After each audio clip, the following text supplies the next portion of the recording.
The moment someone knows what you truly want, you've handed them the knife. They know where to cut. They know what to withhold. They know exactly how to make you dance, compromise, and break. And here's the part that destroys most people. You did it willingly. You thought honesty was strength. You thought transparency built trust. You thought showing your cards made you authentic. It made you controllable. Because in a world where everyone is optimizing for their own survival, your desires are not sacred, they're leverage. And the people around you, whether they admit it or not, are already calculating how to use them. What you're about to learn exists outside the realm of polite society.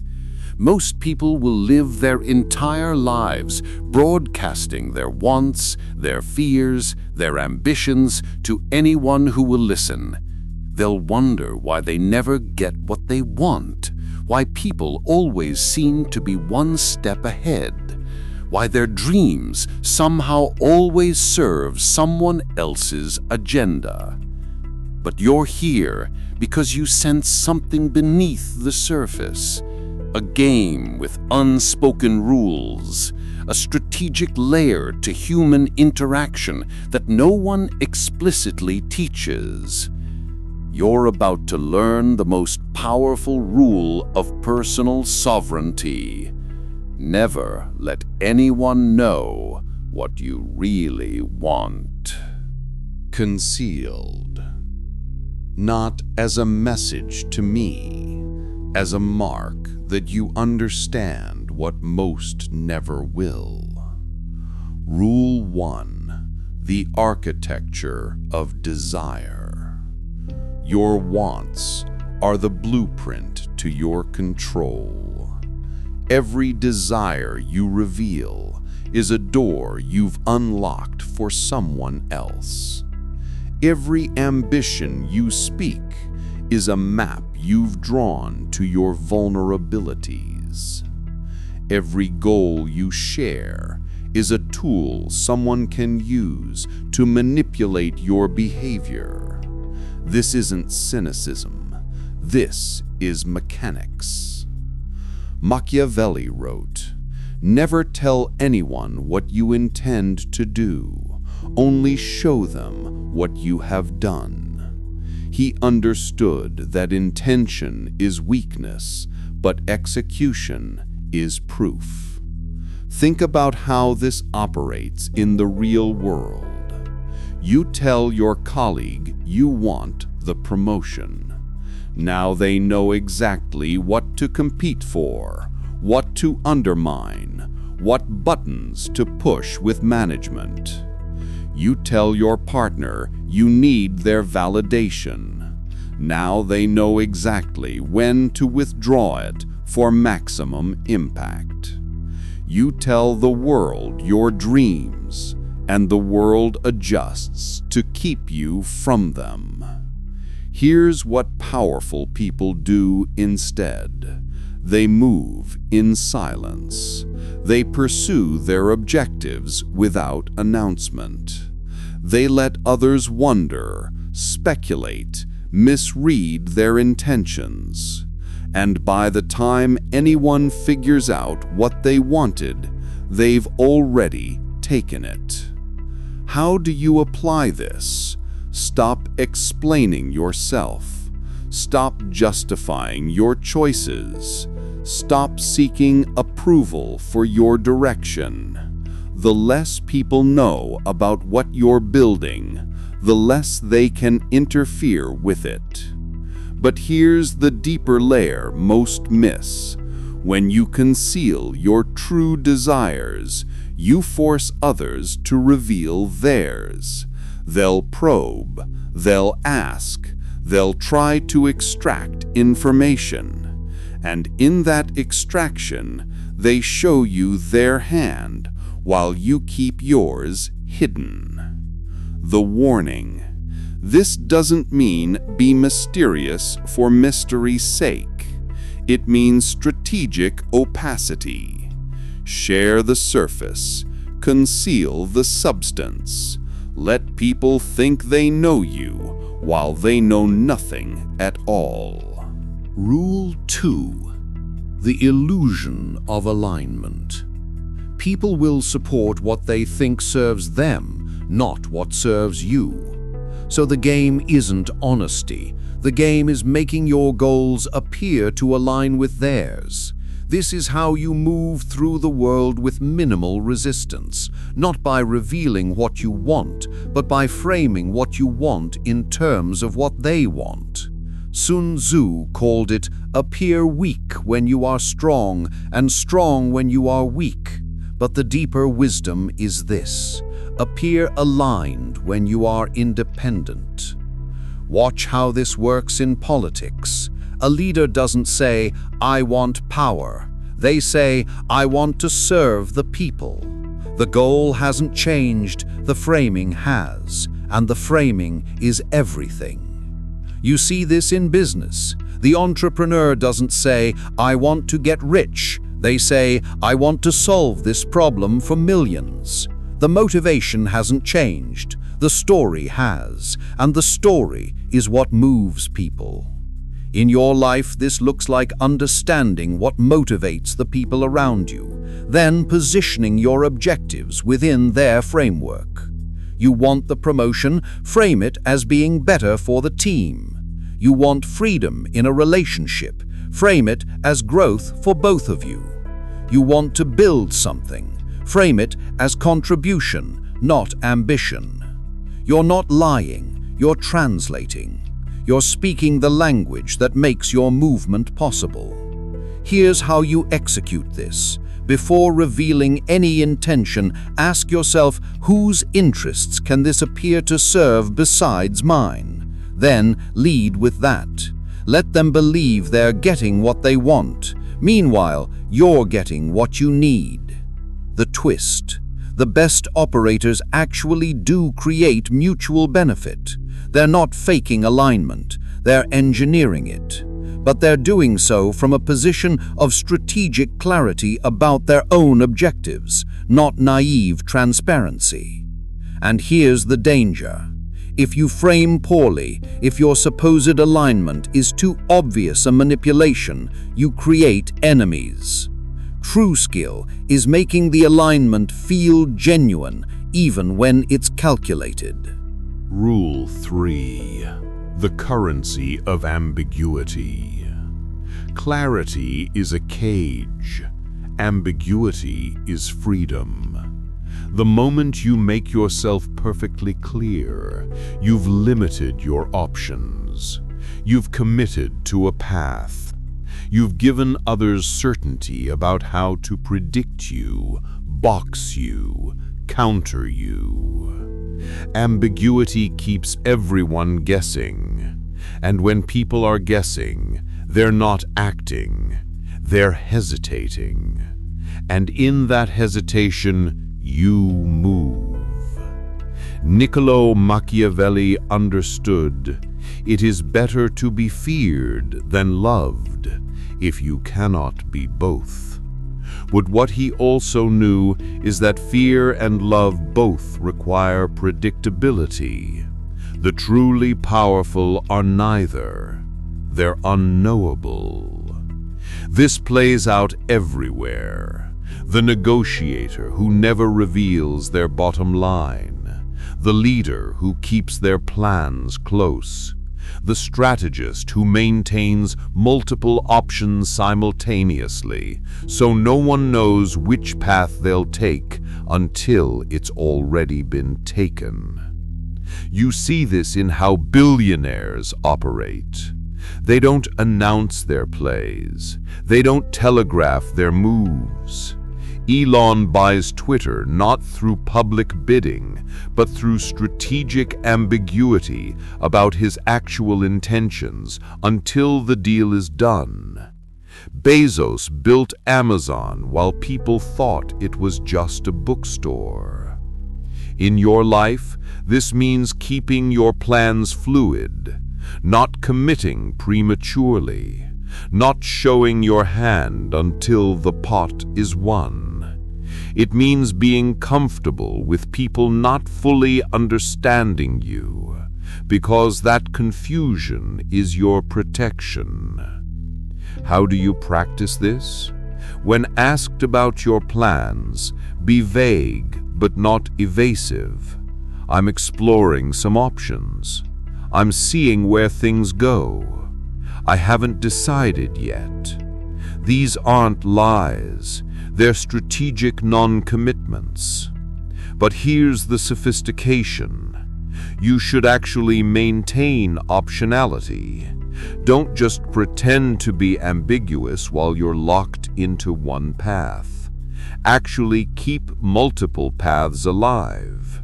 Because real ambiguity isn't performance, it's architecture. The warning: too much ambiguity makes you seem weak or indecisive. The art is calculated vagueness, appearing thoughtful while revealing nothing. People should feel you have a plan, just not know what it is. Rule 4. The performance of contentment. Desire is desperation broadcast to the world. When people see you wanting something badly, they see leverage, they see opportunity, they see someone who can be exploited, delayed, or denied until the price goes up. So the strategy isn't to stop wanting. The strategy is to stop showing that you want. Baltasar Gracian wrote, "Do not show your wounded finger, for everything will knock against it." Your desires are your wounded finger. Protect them. Think about how this operates in negotiations. The person who seems desperate always pays more, gets less, accepts worse terms. The person who seems indifferent, who can walk away, commands respect and concessions. This isn't limited to transactions. It's relational physics. The person who needs the relationship less controls it. The person who needs the job less has the power. The person who needs the approval less commands it. So what do powerful people do? They cultivate the appearance of contentment regardless of their internal state. They seem complete, sufficient, unbothered by outcomes, not because they don't care, but because appearing to care is a tactical error. In your life, this looks like emotional discipline. When you want something badly, you act as if you're merely curious. When you need something desperately, you behave as though it's optional. When you're invested, you appear exploratory. The application: before entering any situation where you want something, spend time convincing yourself you don't need it. Find the genuine peace in either outcome, because if you can't convince yourself, you certainly can't convince them. Here's the sophistication. This isn't repression. This is detachment. You're not denying your desires. You're refusing to be enslaved by them. You want things, but you don't need them. And that slight shift in internal state radiates outward and changes how people treat you. The dark truth: people are more attracted to what they can't have and more dismissive of what seems desperate for them. Your contentment, real or performed, makes you magnetic. Your desperation makes you repellent. Rule 5. The misdirection principle. If you must reveal desire, reveal the wrong one. This is advanced. This is for those who understand that sometimes silence isn't an option. Sometimes you must be seen wanting something. In those moments, the play isn't honesty. The play is strategic misdirection. You make them think you want X while you're actually positioning for Y. You sacrifice one apparent objective to conceal the real one. You let them win a battle you never cared about while you take the territory that matters. Machiavelli again. The wise man does at once what the fool does finally. But also, the lion cannot protect himself from traps, and the fox cannot defend himself from wolves. One must therefore be a fox to recognize traps, and a lion to frighten wolves. The fox reveals false trails. The lion appears to charge one direction while moving toward another. You see this in corporate warfare. A company announces a product launch in one market, drawing all competitor attention there while quietly dominating a different market entirely. The announced move was the misdirection. The real move was invisible. In relationships, this looks like letting people think you want one thing from them: attention, approval, time, while you're actually extracting is information, positioning, or optionality they don't realize they're giving. How do you execute this? Identify what you truly want. Then, identify something adjacent or opposite that you can credibly appear to want. Pursue the false target publicly. Pursue the real target privately. Let people think they're denying you or granting you the false desire while the real one moves forward unopposed. The psychological sophistication here. Most people can only track one layer of intention. They see what you show them and assume that's the truth. By deliberately showing a false layer, you hide the real one in plain sight. But here's the risk.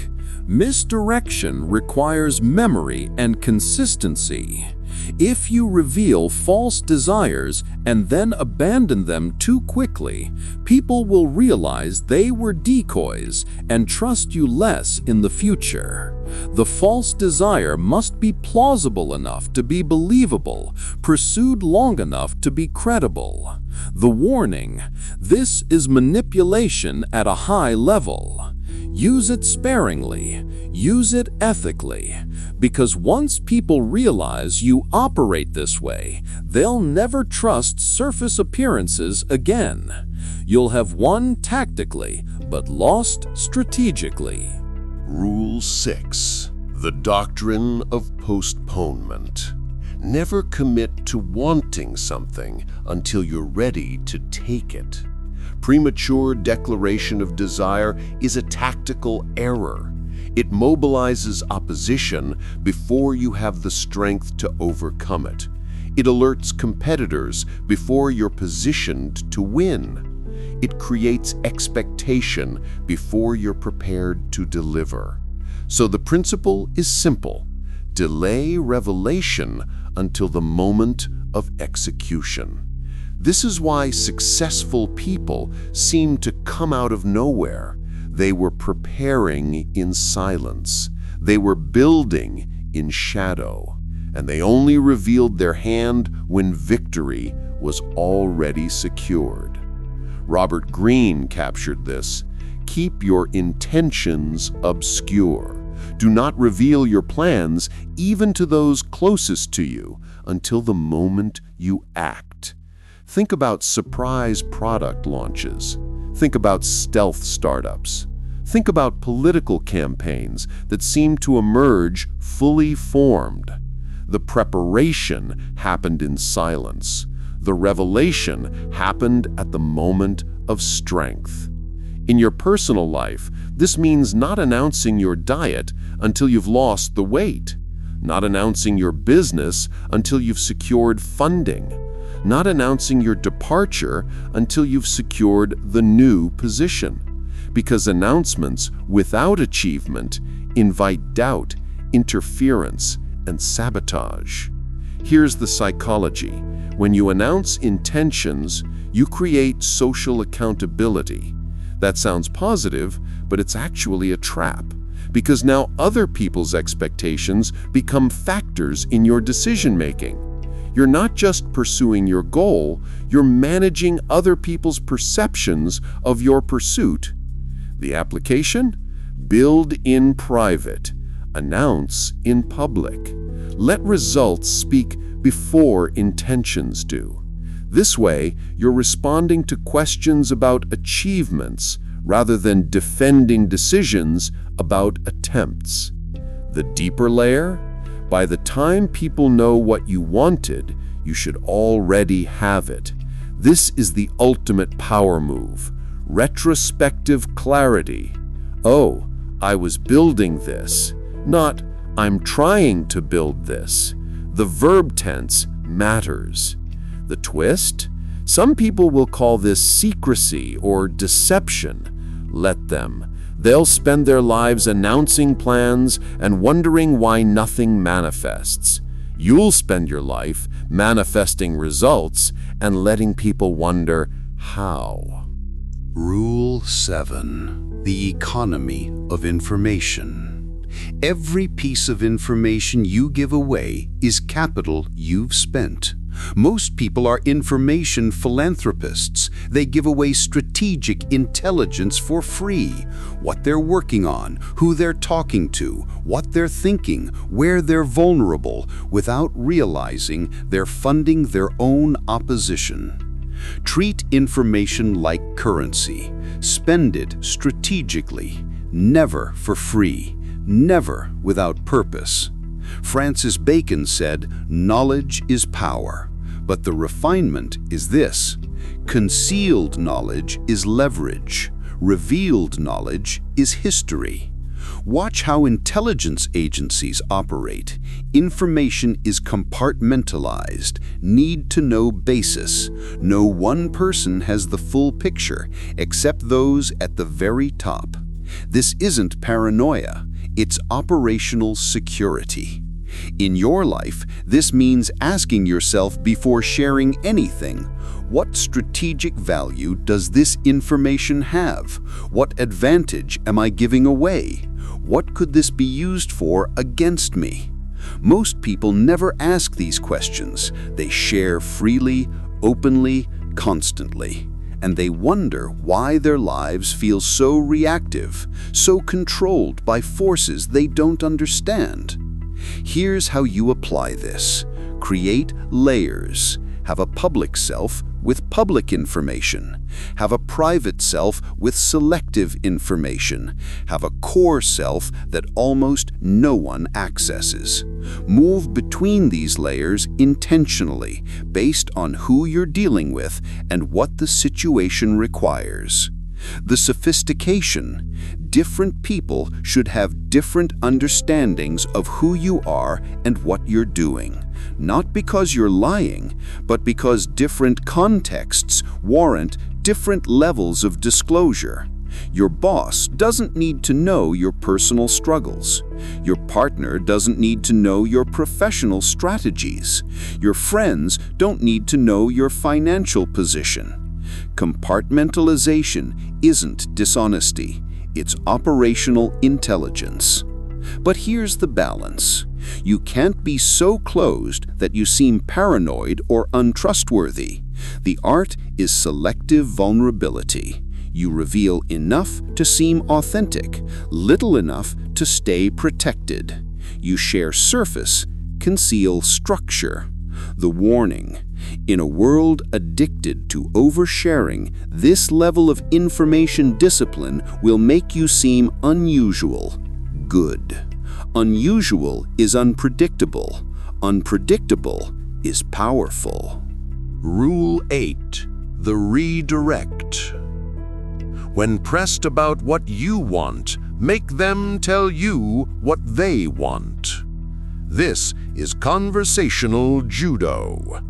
Someone's probing, trying to extract your intentions, your desires, your plans. Don't answer. Redirect.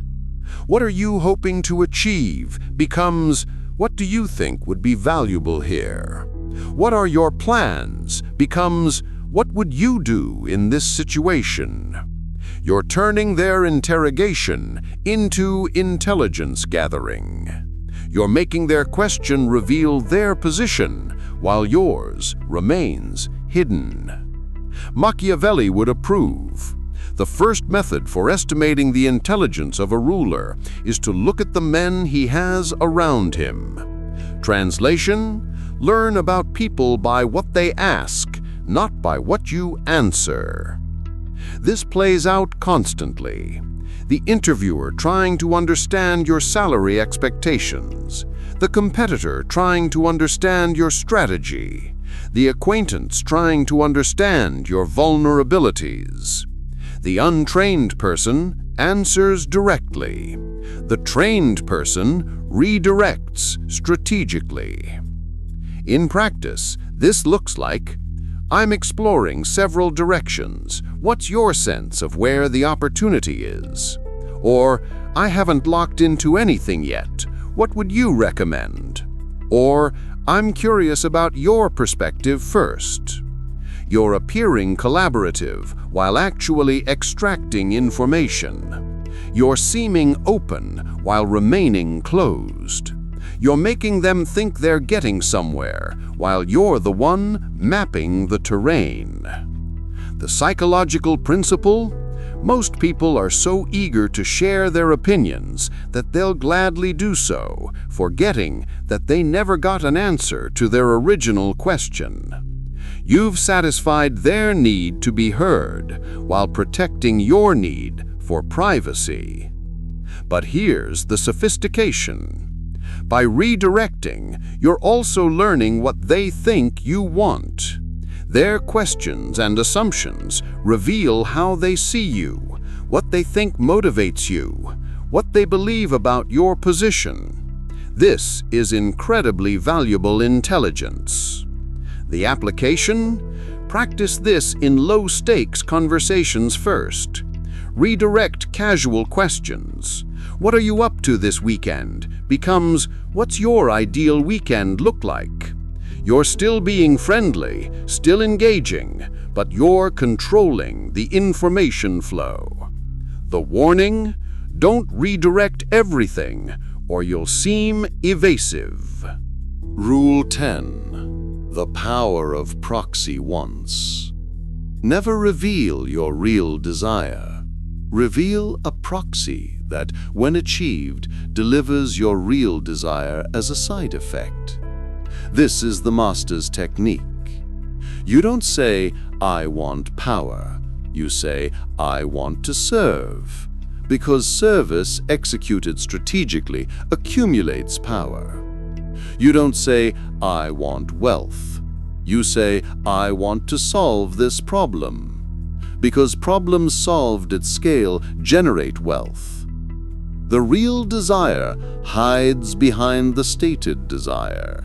And when you achieve the stated desire, the real desire comes with it, but without the resistance, opposition, or moral judgment the real desire would have triggered.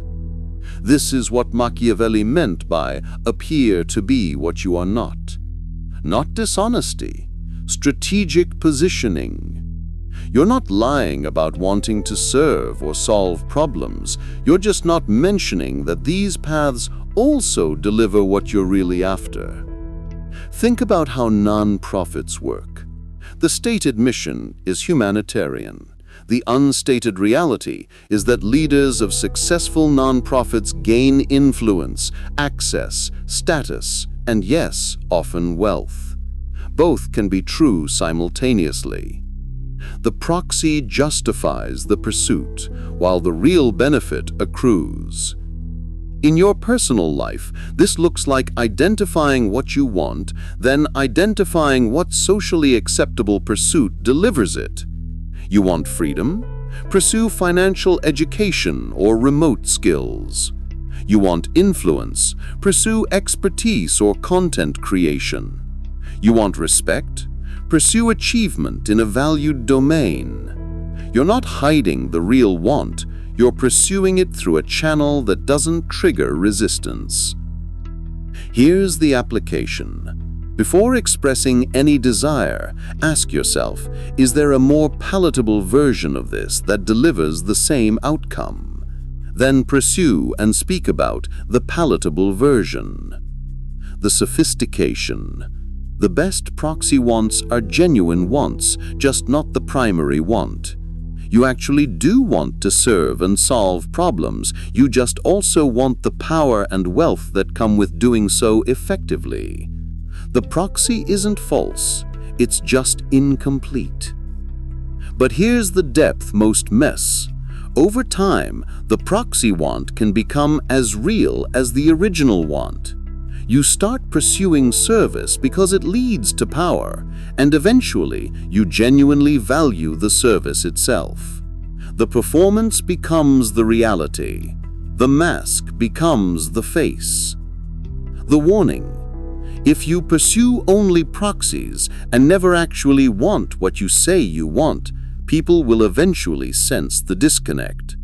The most effective operators actually align their real wants with their stated wants over time, so there's no dissonance to detect. Rule 11. The doctrine of irrelevance. Make people think you want something completely irrelevant to what you actually want. This is beyond misdirection. This is creating entire false paradigms of desire. You make people believe you care about things you don't care about at all, so thoroughly that they never even look in the direction of what you actually care about. This is how intelligence operatives work. This is how corporate espionage succeeds. This is how political revolutions begin, by making the opposition focus on the wrong things entirely. Sun Tzu: all warfare is based on deception. Hence, when we are able to attack, we must seem unable. When using our forces, we must appear inactive. When we are near, we must make the enemy believe we are far away. When far away, we must make him believe we are near. In practical terms, this might mean appearing to care deeply about status when you actually care about autonomy, or appearing to care about money when you actually care about impact, or appearing to care about approval when you actually care about independence. People will try to control you through what they think you want. If they're controlling you through the wrong variables, they're actually leaving you completely free in the domain that matters. How does this work in life? The employee who seems obsessed with title and recognition, so management gives them fancy titles while they quietly secure equity. The partner who seems to need constant reassurance, so their spouse focuses on providing that while they build independent resources. The friend who seems to care deeply about social status, so others don't notice they're building entirely different forms of capital. The application: identify what you truly want. Then identify what people would expect someone in your position to want. Perform wanting the expected thing. Pursue the real thing in the spaces people aren't watching. But here's the nuclear version. Make the irrelevant want so consuming, so obvious, so all-encompassing that it becomes your entire brand.